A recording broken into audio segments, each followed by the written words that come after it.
What's good, people? We got another episode of Throwback Thursday here. This is Brian Mazik, a.k.a.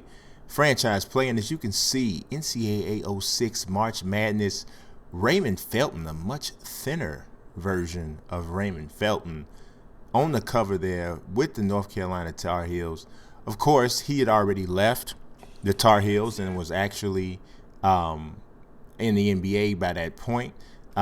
You know how the whole thing goes. You can't actually use any of the college players while they're actually in school.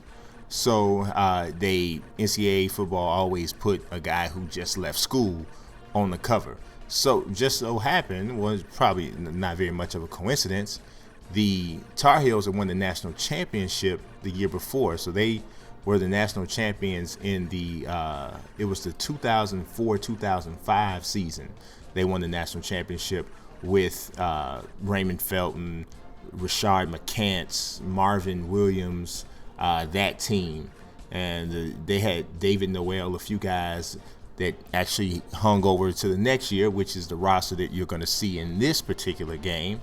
That roster was it was okay. I mean, they got eliminated in the second round. But they had a freshman Tyler Hansbrough. They had a freshman Danny Green. They had a freshman Marcus Ginyard, freshman Bobby Frazier, this was a pretty highly touted freshman class. They had Rayshawn Terry. They had, like I said, David Noel. So they had a pretty good team. So but they weren't able to even make it back to the Final Four. So I'm just flipping through some of the teams here and there just a little bit, looking at what we got here. I'm going to go with North Carolina. I'm going to tell you that now. I thought about going with Duke. They were the number one team on the game. But I said, no. But then I said, you know what? I was going to go with North Carolina. Then I said, you know what? Since Duke is the number one team on the game, let me go ahead and go with Duke. And I'm going to go with Illinois. The reason why I picked Illinois was at this time, this was a really, Illinois had lost to North Carolina the year, in the national championship. They had D. Brown, had a really good team, but they couldn't quite get it done. The next year they went back to the tournament. They also lost in the second round. They got nipped, though, and I mean, it kind of got, I don't know, I thought they got a bad rap, or I shouldn't say a bad rap. They got dealt a bad hand. In the tournament, they had to go up against the University of Washington, or Washington University, however you say it. They had to go up against the Huskies in Washington. So it was, for all intents and purposes, it was a home game, it was pretty much a home game. So they lost, I believe it was 75-70 in that game. And, it was kind of disappointing because there was some hopes that, Illinois was going to be, maybe go deep into the tournament again after having gone to the national championship game the year before. But here's the gameplay, and I'm going to tell you something. I had to get this. I always do that. Got to get the shot buttons down when I switch to an EA basketball game. But I'm going to tell you something. Now, yeah, you're looking at this and you like the graphics or whatever. But this game, in terms of the gameplay was really pretty decent. It was really, even now as I'm playing it, the movements, the animations, the smooth way that the guys dribble, and so on and so forth, I really, really was impressed, considering we talking about a game that came out in 2005, like pretty much almost 10 years ago. I was really impressed. So, I look at the dunk. The dunk was pretty decent. You really couldn't switch to much better of a camera than this. I know this is the camera view a lot of people like to play from, but you guys know I like broadcast view.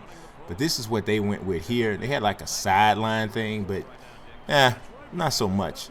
Not so much. It was just I don't know. I felt like this was a really good game. Like when I put this in and I started looking at it, I was really surprised at just how well the game looked and I shouldn't say looked, but how well the game played. The animation was really good.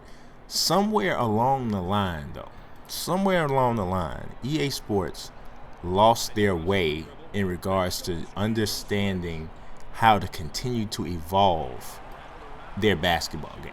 Somehow they did. I don't know what happened, but they got stuck in a bad rut, and it really showed with Live and with March Madness.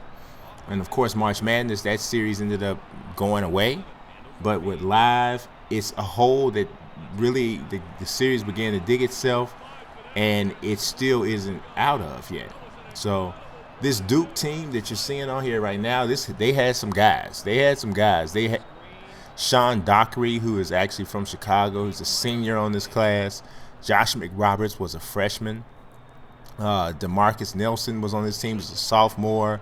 Greg Paulus was a freshman. Martinez Pocious, y'all might know him from the Going Home series playing with the Boston Celtics. He was a freshman on this team. J.J. Redick was a senior. Sheldon Williams was also a senior. This was it's a good team.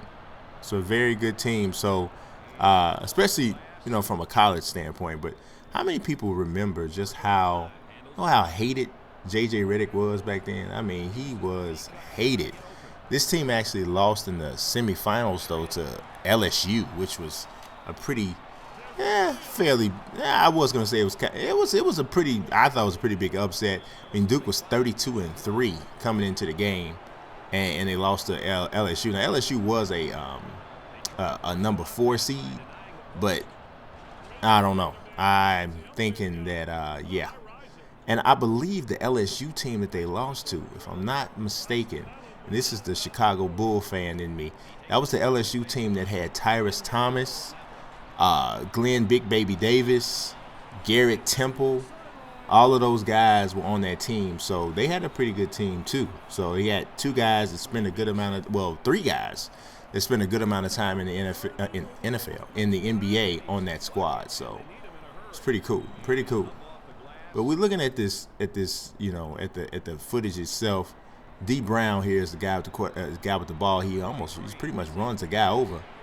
Long 3. I believe that was Luther Head on the long 3. Maybe. Nah, wrong number. I believe Luther Head was number 4. I think he also came off the bench. So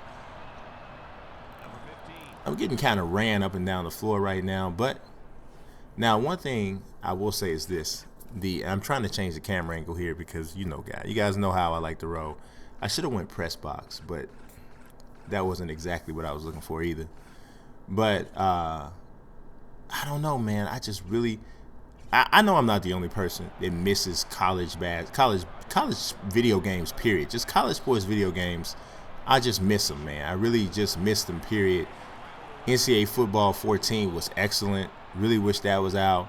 Of course, if I had my choice in terms of college basketball, I'd take College Hoops 2K over March Madness. But at this point, just a college basketball game, period, would be pretty cool. Now, the commentating on this game definitely needed some upgrading. Brad Nessler and Dick Vitale.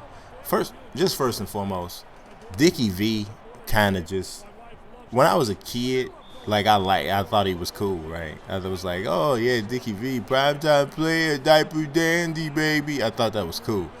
But the more you listen to him, especially as you get older, you're just kind of like, oh my God, dude, just stop it. You're just not good. You're just not good at this. You just kind of like, I don't know. Then if anybody does a dunk and they move their arm like they're gonna pump their fist, no hot dogging, no hot dog. Oh man, come on, man. Just go somewhere and sit down. Just stop it, Dickie. Just stop it, Dickie. The steal. Oh. I almost lost the ball. Ended up getting a bad shot. Didn't even work out. But, man, I'm going to be honest. I really like this game just considering. I really do. I don't even, to be honest, once this game went to 360, I don't even think the gameplay was this good once it went to 360. I mean, it is kind of wide open, but then again, I don't really know how to play defense on this game that well because to be honest, I never played. I've been playing 2K has been my primary basketball game to play since it came out. Since Dreamcast, 1999. NBA 2K, that's been the basketball game that I've played. It might have came out in 2000, actually. I'm not sure if it. Yeah, I think it did come out late 99. I know Dreamcast came out in 99. But if I remember correctly, NBA 2K wasn't a launch title. NFL 2K was, but NBA 2K, I don't think it was. I don't know. I could be wrong about that. But my point is, I've been playing the game for about 2K almost exclusively for about 14 to 15 years. Every year, I try to give live a chance. You know what I mean? And I try to give the same thing with March Madness with college hoops when those were out. But I just traditionally like the 2K basketballs a little bit better. Well, a lot. Some years a little bit better. Some years a lot better. So, but this one really, this was. I mean, now the weird thing of it is, check this out. I don't like this better than college hoops. Maybe what you're hearing from me now is just more about being pleasantly surprised, because I can't even, to be honest, I don't even remember playing this game when it came out. I obviously know I did. I got it in my possession. I know I didn't just get it and just didn't play it at all, but I don't really remember playing this.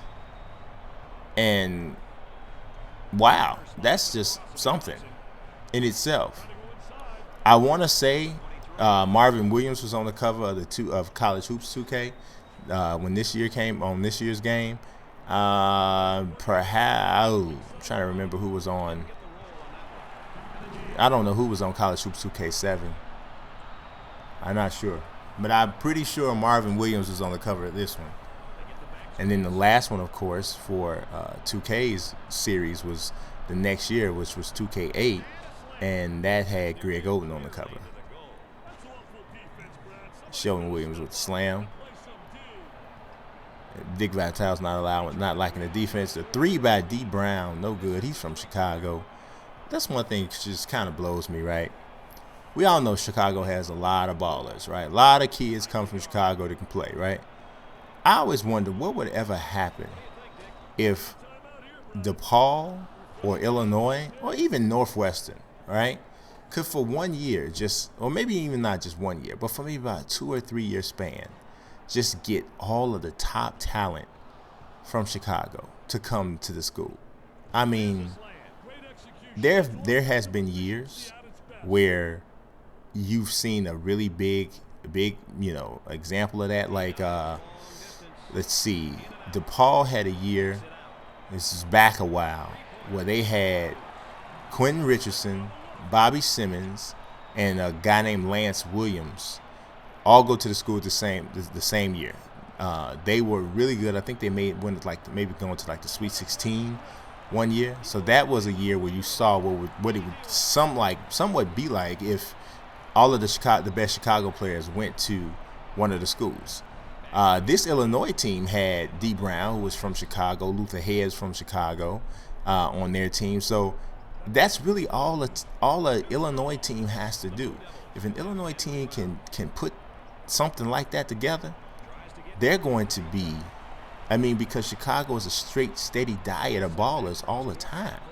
Just imagine what would DePaul or Illinois look like if they could recruit the Anthony Davises, if they could recruit the Jabari Parkers, those guys. What would they look like in that if they could do that? So it would be, obviously you still would be getting them for the one and done, but wow. It's just something else to really, looking now, even this year, Cliff Alexander from Curie in Chicago, he's going to Kansas. So Illinois schools have just not been able to keep guys, their best players in state. And the funny thing of it is this. You can look up and say, well, Chicago's cold in the winter. The kids want to get away. Kansas? So it's not that. Kentucky is cold as I don't know what. So it's not just that. North Carolina's a little warmer, obviously, but we're not talking about these. They're not heading west all the way to California or anything like that, and they're not all heading to Florida and necessarily down south in that way. So it's something. It's something. I personally think it's just that while we're starting to get killed here.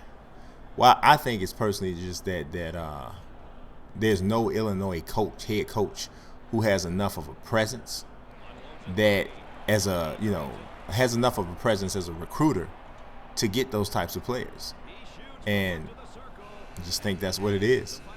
But yeah, Final Line is down by 19 points, but it's interesting. It's very interesting. if this is one of those games, if you get a chance to get your hands on this one, just to take a look at it, even just for a rental or whatever, you'd probably be pleasantly surprised with the way the game plays. But that's it for Throwback Thursday this week, man. Y'all subscribe, follow, peace.